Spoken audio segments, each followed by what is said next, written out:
Welcome back to Morgan's video blog, Morgan's online blog in video format. Today, I'm here to share with you the secret of writing. So, did you know that there is a way to take your writing from draft to beloved classic? Something that's often skipped when you're learning all the shoulds and should nots of writing. There are so many things you have to remember when you're trying to write. All the guidelines. I mean, they're not really rules that you've been taught. You know you can break these guidelines if you do it well enough or you make the story compelling enough. But typically, you're trying to keep a consistent voice and pace your story to keep people reading and draw them in. You don't want to switch tenses, at least not in the middle of a paragraph. You want to make sure that your dialogue from different characters don't have the same voice. You want to be sure to engage all the senses.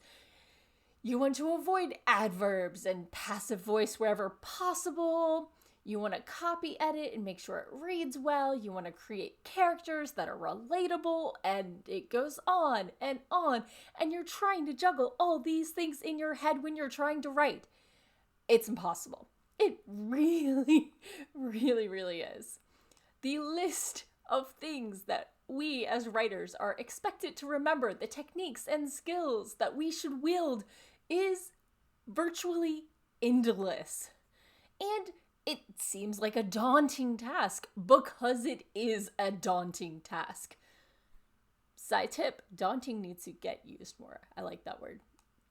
So for some, thinking about all these things that they're trying to put into their writing can lead to writer's block, where you just can't move past a scene until you get it right, with all these different things fighting in your head.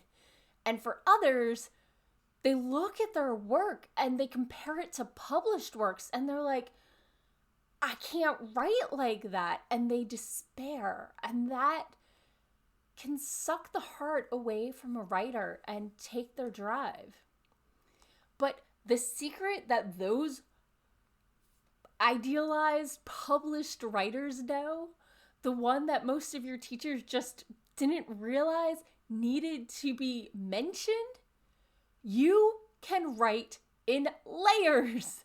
Ta-da! Like an onion or a parfait. It doesn't have to be all mingled and done at once.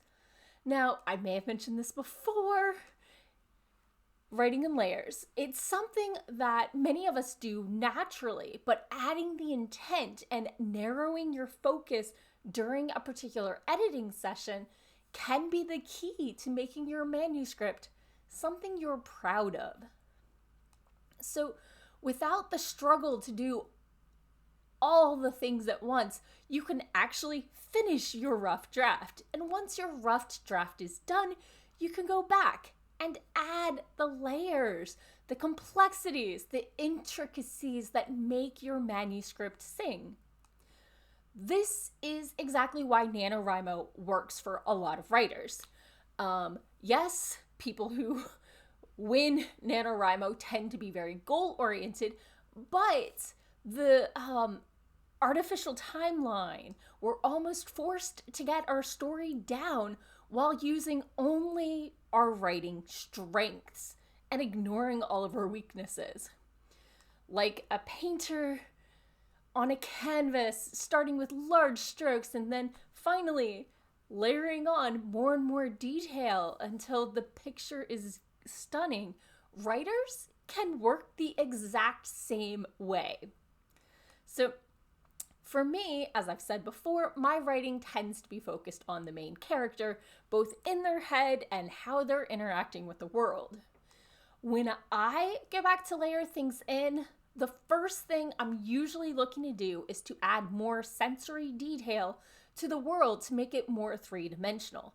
I feel pretty confident on my world building, the intricacies and the history and how the system works, but I don't always visually scent-wise, I don't always engage all the senses because I'm too focused on what's happening to the main character, and I don't stop to smell the roses.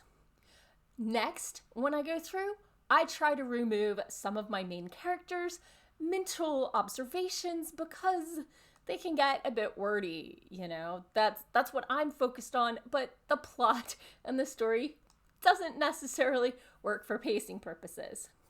On my next pass through, I'm usually looking to remove filler words like just, like, a bit, very, that, and adverbs.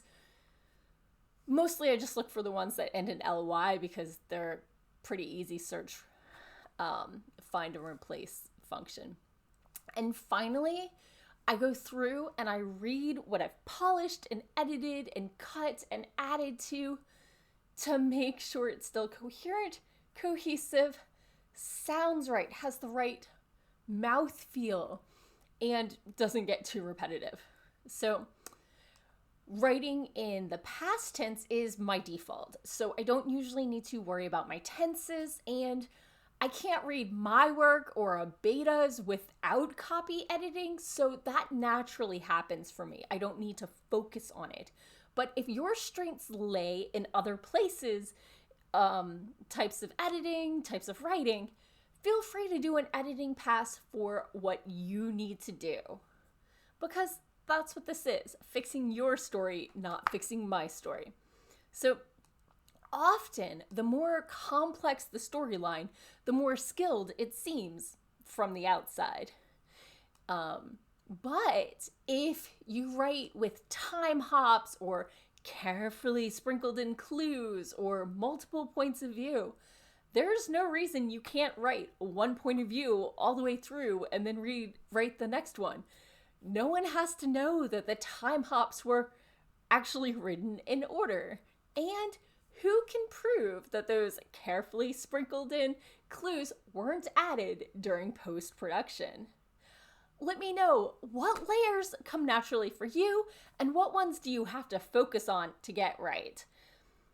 Feel free to leave comments below. I would love to hear from you. As always, feel free to subscribe and share me with your friends if you enjoyed this episode. And I'll be back again next week with more writing tips and writerly musings. Bye-bye.